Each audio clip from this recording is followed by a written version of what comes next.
Bom dia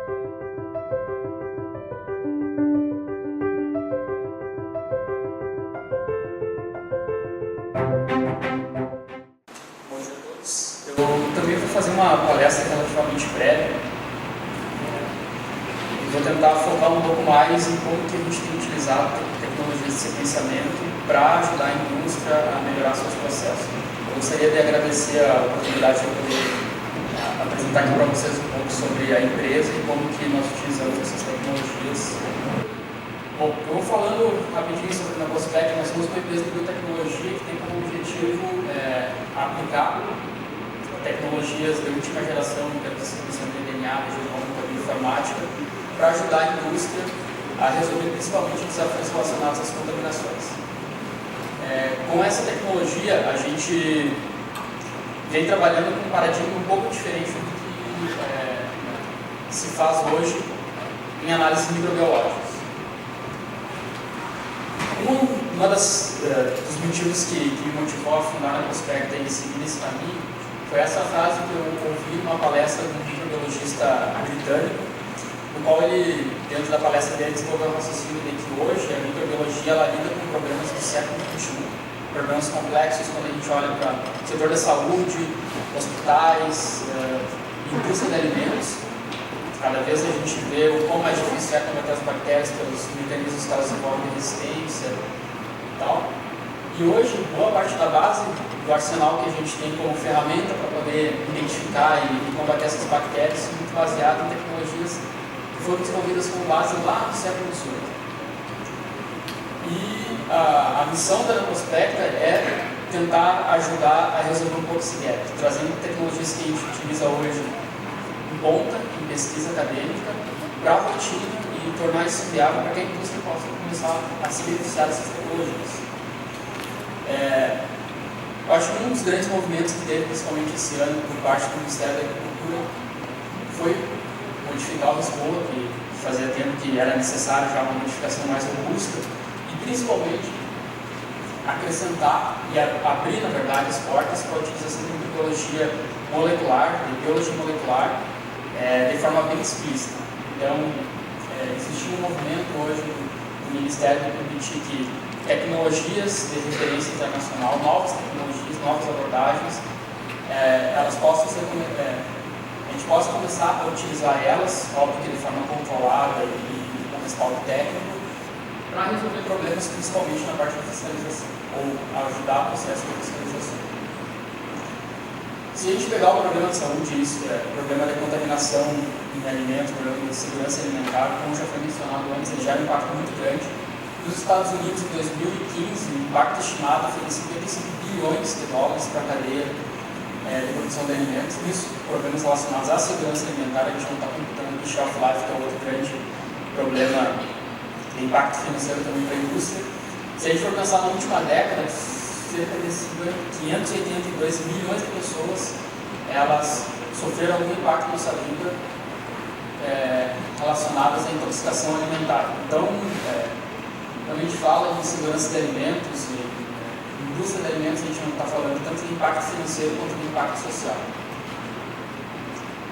E hoje, as indústrias elas têm um desafio muito grande. E elas têm que manter a produtividade para se manter competitiva e não perder mercado e também não ter prejuízo. Mas, do outro lado, ela precisa manter um nível de qualidade extremamente alto. Como já foi bem mencionado na palestra anterior, os impactos que uma contaminação causa com a indústria, elas são extremamente grandes. Com as metodologias tradicionais, a gente possui algumas limitações.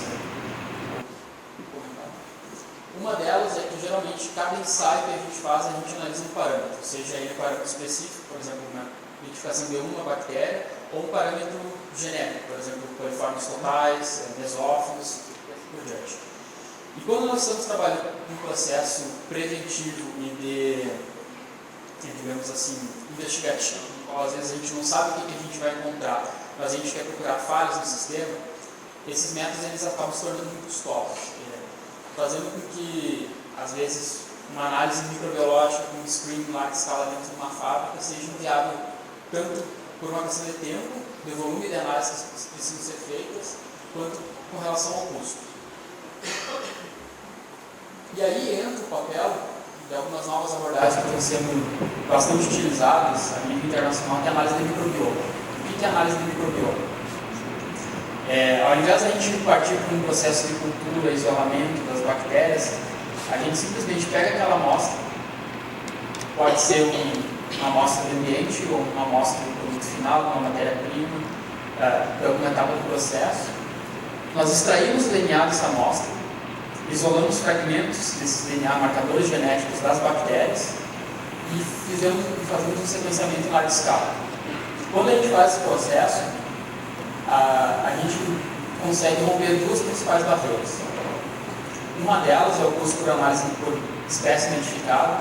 Como nós, nesse processo, podemos fazer a identificação de várias bactérias em paralelo, o custo de uma análise, se a gente for dividir pelo potencial que a gente tem de identificação de diferentes bactérias, fica em torno de alguns centavos por bactérias identificadas. E o outro é o nível da sensibilidade e escalabilidade, ou seja, quando a gente vai, por exemplo, fazer um processo de investigação em um ambiente de uma fábrica com 300, 500 pontos de análise, a gente consegue, geralmente, em 4, 5 dias úteis, ter o screening completo de todas essas áreas, já com os resultados prontos para a indústria poder tomar ações em cima deles. Então, é uma metodologia. Quando a gente pensa em processo de análise de risco, de monitoramento, ela vem dentro desse contexto. Falhando muito. Então, eu vou mostrar para vocês como é que funciona mais ou menos isso. Aqui eu tenho um exemplo de 4 amostras. São as mesmas amostras que estão aqui, só que com visualizações diferentes. Aqui nós estamos visualizando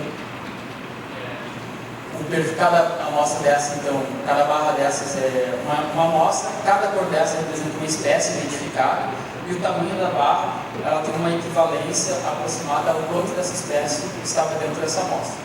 Ou seja, eu consigo saber qual que é a diversidade que eu tenho dentro dessa amostra, quais são as bactérias que são patogênicas, deteriorantes, as que são ambientais e não, a princípio não tem uma relação nenhuma com o produto. Eu consigo saber quais as que são mais abundantes. Eu consigo perceber, por exemplo, a formação de biofilme quando eu tenho uma sobreposição de uma espécie em relação a outra, levando indicadores de falta de limpeza mecânica, por exemplo, no local de utilização do produto específico. E eu consigo fazer também uma análise quantitativa. Pela quantidade do DNA que eu consegui obter naquela amostra, eu consigo fazer uma comparação relativa entre essas amostras e saber, por exemplo, locais que eu tenho uma alta concentração de bactéria total e locais que eu tenho uma concentração muito menor. Outro grande benefício que existe de utilizar essa tecnologia, como a gente sequencia um fragmento desse DNA dessa bactéria, a gente tem um barcode. Esse barcode pode ser utilizado para identificar a espécie, ou ele pode ser utilizado também para comparar dentro de uma espécie. Então, por exemplo, quando a gente está fazendo uma análise de uma linha de produção, a gente pode comparar se o fenotipo que eu identifiquei lá no meu produto final de uma determinada espécie é a mesma que eu identifiquei, por exemplo, em algum ponto da minha linha de produção. Isso faz com que a gente possa tomar ações mais assertivas também, principalmente no ponto de entender o processo de contaminação.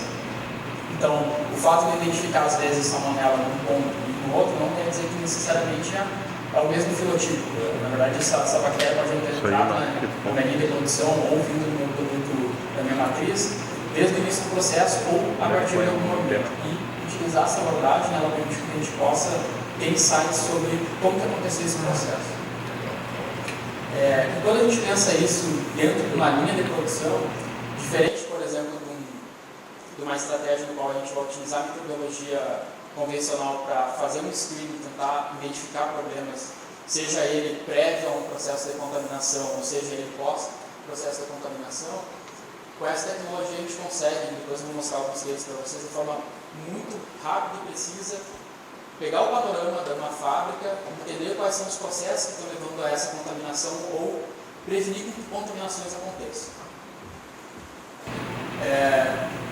Dentro desse escopo, a gente faz a utilização de várias tecnologias de ponta. Elas vão desde metodologias de manipulação de matriz, e aqui, como foi mencionado antes, a questão da indústria de alimentos, ela acaba sendo às vezes muito mais desafiadora que a parte clínica, porque a parte clínica a gente geralmente tem poucas matrizes para se trabalhar, sangue, urina, fezes, outros tipos de amostra biológica. Quando a gente vai para a indústria de alimentos, o desafio é maior, porque as nossas matrizes elas são muito mais variadas e conseguir lidar com essa variabilidade de matrizes é extremamente importante. Então, a gente teve que desenvolver uma série de tecnologias que permitissem que a gente pudesse fazer desenvolvimento rápido para uma nova matriz e conseguisse validar o processo e saber que o resultado negativo no final do processo ele é um verdadeiro negativo, um falso negativo, um falso positivo ou um potencial verdadeiro negativo. Então, depois desse processo da manipulação de amostra, a gente teve que desenvolver e utilizar tecnologias de manipulação de DNA que são extremamente complexas, algoritmos computacionais que vão fazer com que aquela sopa de letrinhas que sai do sequenciador se torne conhecimento e desenvolver softwares que sejam bastante amigáveis, porque a indústria ela não tem muito tempo para parar e fazer um processo de pesquisa dentro de um volume de dados muito grande. A gente precisa ajudar a indústria a direcionar o resultado que é relevante para eles e através de softwares que sejam bastante amigáveis, bastante visíveis e que fiquem fácil de entendimento a tomar decisão. E se aí o gerente da garantia de qualidade ou outro analista quiser analisar mais a fundo esses dados, é uma forma também de permitir isso, que possa entender lá na base do resultado que realmente aconteceu. Então, dentro desse processo, vamos mostrar para vocês uma série de tecnologias que foram desenvolvidas para permitir que a gente possa utilizar uma tecnologia complexa dentro de uma rotina. O nosso processo, hoje a gente não tem ele como serviço, então não é um resultado que a gente consegue entregar para o cliente lá na ponta, que nem, por exemplo, os produtos da 3M, que são resultados rápidos e específicos. O nosso, como tem um processo, uma análise muito mais ampla, a gente hoje trabalha a nível de serviço, mas ele é relativamente simples. A gente tem um dispositivo que a gente manda para o nosso cliente, ele coleta as amostras, envia para a gente. Dentro do nosso laboratório, lá de Florianópolis a gente faz todo aquele processamento laboratorial e todos os resultados eles se entregam através de uma plataforma de software online, ou seja, em qualquer lugar do Brasil você tem acesso aos resultados, óbvio eles são confidenciais, cada cliente tem o seu acesso, a gente não tem acesso direto à amostra do cliente, ao resultado do cliente. E aqui a gente tem uma camada de segurança que separa quem que é o cliente do resultado da amostra. Só que o cliente faz o acesso a esse resultado, que essa chave se cruza e a informação do cliente e o resultado ela se agrupa. Todo esse nosso processo, como eu mencionei antes, tem várias tecnologias aqui embarcadas. E a gente usa, então, em conjunto o diagnóstico microbiológico digital, que é o nome dessa tecnologia, para fazer análise de microbioma associado a uma plataforma de software. O processo, então, para descrever um pouco mais o que acontece. A gente pode trabalhar a partir de diversos tipos de amostras, seja uma matriz, um alimento, seja um swab, um ambiente, seja ela, por exemplo, uma cultura. Muitas vezes acontece de alguns clientes fazerem algumas culturas, crescerem vários micro-organismos e eles mandam para a gente fazer o que a gente chama de microbioma, que é identificar todas as bactérias presentes no tal cultura. Isso também é possível. Posteriormente, a gente faz o processo de extração de DNA. Em alguns casos, independente do tipo de matriz ou objetivo, a gente faz o processo de pré-enriquecimento para garantir que todos os resultados que nós vamos obter daquela amostra, elas vão ser, por exemplo, de células viáveis. Tem, às vezes, análises que são investigativas que para nós não importa muito se o DNA está viável, de células viáveis ou não, porque o nosso objetivo é encontrar foco de contaminação e aí a gente ter a presença do DNA é um indicador de que a gente, em algum momento, teve a bactéria por ali. Então, a gente usa hoje esse gatilho de fazer ou não um pré-enriquecimento como uma forma de trabalhar ou não com bactérias que são, DNAs que são oriundos de células viáveis. Nós desenvolvemos um preparo de manipulação desse DNA, utilizamos a tecnologia hoje da Illumina, mas a gente já utilizou do IonBot também para fazer o sequenciamento em larga escala, e depois uma plataforma de software que consistente em 3 principais partes, que é os algoritmos computacionais, um banco de dados de referência que a gente desenvolveu, para poder fazer uma análise acurada do resultado de sequenciamento, e o software analítico que eu vou mostrar para vocês, principalmente junto com alguns cases. E todo esse processo ele é controlado por softwares. Então, desde a entrada da amostra, quem foi que manipulou, quais foram os processos que foram feitos. Nossos softwares, a rastreabilidade deles foi implementada dentro dos padrões da 1775. Nós somos uma empresa bem jovem. Nós finalizamos na semana passada a nossa auditoria interna com a solicitação da ISO. Então, todo o nosso processo ele já é implementado nesse padrão e é rastreado. E isso é extremamente importante para depois a gente poder validar o resultado final. E se por acaso acontecer alguma equipe, a gente poder voltar e aperfeiçoar o nosso sistema. E nós temos 3 principais softwares que controlam esse processo. Então, o Biocollector, que faz toda a parte do controle do laboratório, o Sentinel a parte de bioinformática, e o NeoBiome é um software que os clientes acessam o resultado e interagem com o resultado. Então, para mostrar para vocês como que funciona o software, ele é extremamente simples. Aqui, como eu mencionei antes, cada barra dessas é uma amostra. Aqui nós temos a lista de todas as bactérias que encontraram. O nosso sistema ele já é fragmentado em alguns perfis. Então, a gente tem aqui, por exemplo, o perfil das bactérias que são patogênicas. Então, a gente geralmente, na indústria de alimentos, inicia já o resultado com o perfil das bactérias patogênicas, que são aquelas que vão ser críticas para o perfil de safety. Nós temos, por exemplo, um perfil de bactérias deteriorantes. Então, a gente já consegue começar a olhar de forma paralela, não só para a questão do food safety, mas também para a questão do shelf life. Depois nós temos as bactérias que estão relacionadas à RDC12, dentro da RDC12, todas as bactérias, então se a gente quiser ver o perfil geral da contaminação, seja essa bactéria de relevância no processo, a gente consegue fazer isso. Aqui, por exemplo, mostrando um caso para vocês, a gente identificou nele, dentro do processo de contaminação dele, como um das principais fontes, informação de biofilmes em locais que não eram críticas. Isso aqui é um perfil, por exemplo, clássico de informação de biofilme, no qual a gente vê praticamente uma bactéria, uma alta quantidade, tomando, por exemplo, aquele lixo. Isso aqui foi encontrado dentro de um equipamento, que era de alto contato, e eles não tinham um processo de higienização específico para ele, porque a princípio ele não estava diretamente associado ao processo. Aqui, como eu comentei antes, como a gente tem a sequência do DNA, a gente consegue comparar, por exemplo, se aquele perfil genético que eu encontrei em um determinado local, onde que eu encontrei esse perfil genético? Se eu encontrei ele em outros locais. E com isso a gente pode começar a bolar estratégias para a contenção de fluxo dessas bactérias dentro de uma linha de produção. E esse aqui é uma outra ferramenta que, dependendo do tipo de perfil da bactéria que a gente está olhando, a gente consegue gerar um risco. Então, para as bactérias que são patogênicas, a gente tem a lista das bactérias que são patogênicas, o quão crítico ela é para cada uma, quão crítico cada uma é, e baseado nessas informações, mais na quantidade que a gente encontrou, a gente consegue criar um mapa de risco.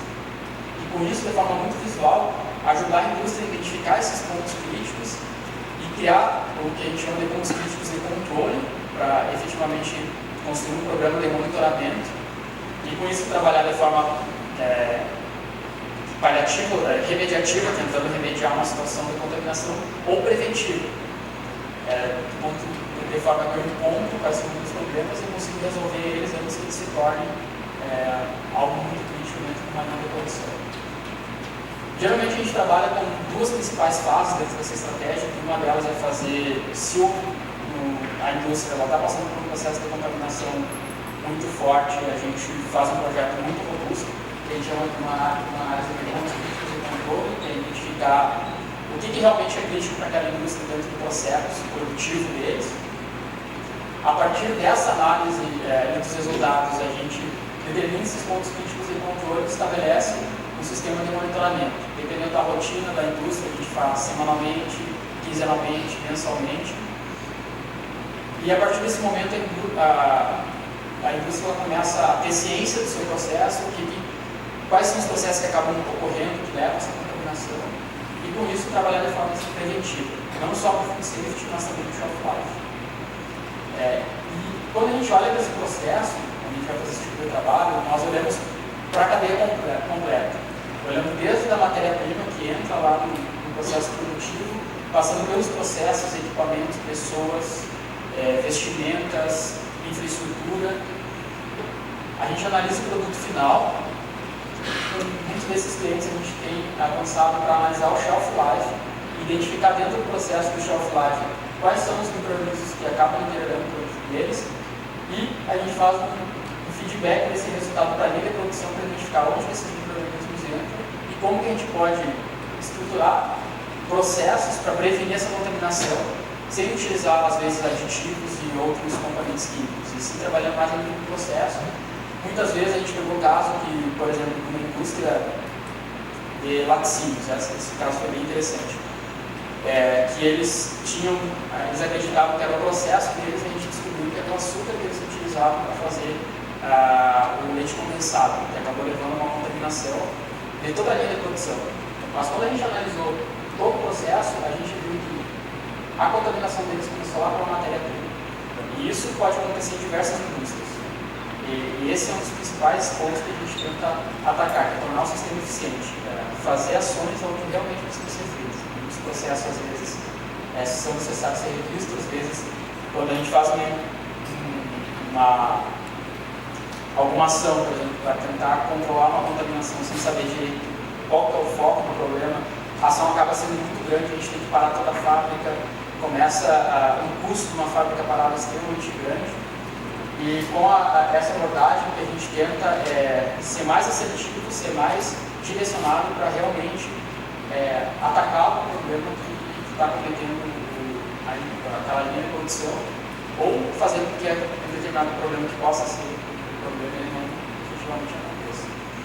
Usando como base essa tecnologia, a gente acabou recentemente desenvolvendo um outro teste que daí não é microbiológico, mas ele está relacionado principalmente com a indústria da carne, que é uma análise de composição. Então, ao invés da gente sequenciar a bactéria, a gente sequencia os outros DNAs que não são bactérias. Por exemplo, o foco principalmente em carnes, identificação de qual é a composição de carne daquele produto e qual é a composição de vegetais desse produto. Isso aqui foi uma solicitação de um cliente nosso que é da indústria da carne, e o cliente deles estava usando ele de colocar frango dentro de um hambúrguer que era para ser 100% bovino. E aí, às cegas, eles mandaram tanto o cliente quanto o nosso cliente quanto o nosso cliente mandaram para a gente fazer essa aferição. Aqui eu trouxe alguns casos. Esse caso que eu comentei é o primeiro, no qual o cliente, a gente encontrou 2% do DNA total como sendo DNA bovino, suíno, e 98% como DNA bovino, a gente não encontrou frango. Mas esses 2% eram justificados porque eles usavam a gordura suíno para fazer a redução do hambúrguer. Então já é esperado que a gente encontrar isso. Aqui são outros casos que a gente teve, que era a mistura de análise de vegetais com análise de carnes, identificação, a gente conseguiu identificar já até 1% por exemplo, se a gente tiver 1% de carne suína dentro de um hambúrguer de carne bovina, a gente consegue identificar esse 1% de composição. É extremamente sensível. E com isso a gente consegue analisar tanto a nível de lote, quanto a nível, por exemplo, do produto. Saber qual é a composição de carne, qual é a composição de vegetais, quanto eu tenho de cada um desses vegetais, quanto eu tenho de cada um desses carnes. E o nosso escopo de atuação ele tem sido dentro dessa linha que eu ensino para vocês. Trabalhar agora com a procedência do produto, composição do produto, food safety e shelf life. Eu vou mostrar rapidinho alguns casos aqui para vocês que estão dentro do meu tempo, se eu falei mais para verificar. Aqui é uma indústria que eles tiveram alguns casos de contaminação, eles fizeram várias ações. Isso aqui é uma indústria relacionada à parte aviária, e dentro dessas ações foram extremamente grandes, eles não conseguiram fazer um controle da contaminação. A gente entrou num processo com eles, que é um processo muito parecido com aqueles que a gente vai sendo pontos críticos. Então, esses são todos os pontos e ações foram pontos dentro da indústria que a gente analisou. E a partir desses pontos a gente conseguiu identificar os principais focos de contaminação dentro do processo deles. A partir dessa análise, a gente determinou um programa de monitoramento e de melhoria de processo, e eles conseguiram rapidamente reverter aquele quadro que eles estavam nessa situação. Outro cliente que recentemente fez o trabalho foi com relação a shelf life. Aqui está o produto no estágio inicial, logo depois da produção. Na verdade, aqui a gente tem logo depois da produção, uma semana depois, 2 semanas depois desse produto ser mantido a 25 ou 37 graus, a gente basicamente encontrou um perfil muito grande de bactérias acidoláticas e outras bactérias que causam metabolização.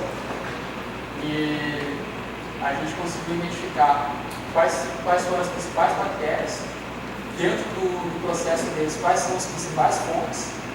E agora a gente vai estabelecer um programa, justamente a gente está naquela fase de voltar para a linha de produção e olhar onde que a gente consegue trabalhar dentro desse escopo para reduzir essa quantidade inicial dessas bactérias que vão se estabelecer depois no processo de shelf-life.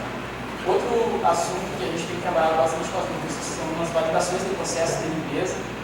Então, existem metodologias rápidas para saber lá se o processo foi eficiente ou não, quer utilizar, por exemplo, o caso do ATP. Mas muitas vezes, a gente identificou, por exemplo, casos de controvérsia entre o resultado de ATP e do tipo de bactéria que a gente encontrava após limpeza. Isso até por uma questão de terminologia clássica.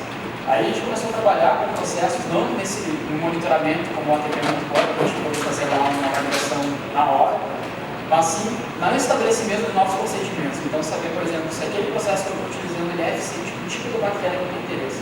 Então, a gente já pegou, por exemplo, casos de processos que eram eficientes para gram positivas, mas daí para gram negativos eles não são tão eficientes. Elimina bactérias que não esporam, mas as que esporam ele praticamente não serviram. Então, dependendo do tipo de problema da indústria, qual é o maior desafio, a gente consegue, com essa tecnologia, direcionar o procedimento, qual é a forma mais adequada para fazer isso. Só para mostrar para vocês, nós estamos em Florianópolis, aqui está uma parte do nosso laboratório, a gente duplicou nossa infraestrutura, todo o nosso processo é rastreado pelo laboratório, altamente equipado, todas as amostras são manipuladas só em cada segundos para garantir que não existe contaminação cruzada, contaminação do ambiente. Da mesma forma, a gente manipula o nosso ambiente, a gente monitora o nosso ambiente para a contaminação dos nossos insumos também. Nós possuímos uma equipe altamente qualificada e essa tem sido a nossa estratégia de ajudar a utilizando tecnologias em área de escala.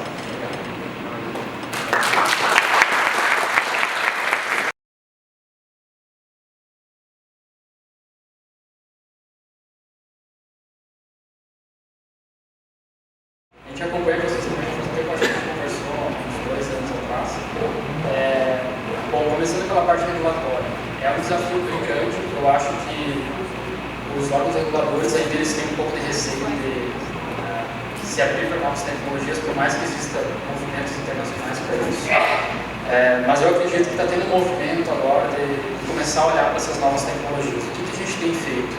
A gente tem se respaldado bastante em validações, usando metodologias clássicas, provando que uma é equivalente à outra, e o que a gente vai partir agora é direto para a ISO. A gente não vai tentar primeiro tomar ações junto com o governo, a gente vai atrás da ISO, porque a ISO já está reconhecendo análises moleculares na área microbiológica em outros países, então a gente está tentando por esse caminho, pegar órgãos que já reconhecem essas tecnologias de forma internacional e tentar trazer isso para dentro do Brasil para a gente conseguir abrir um canal.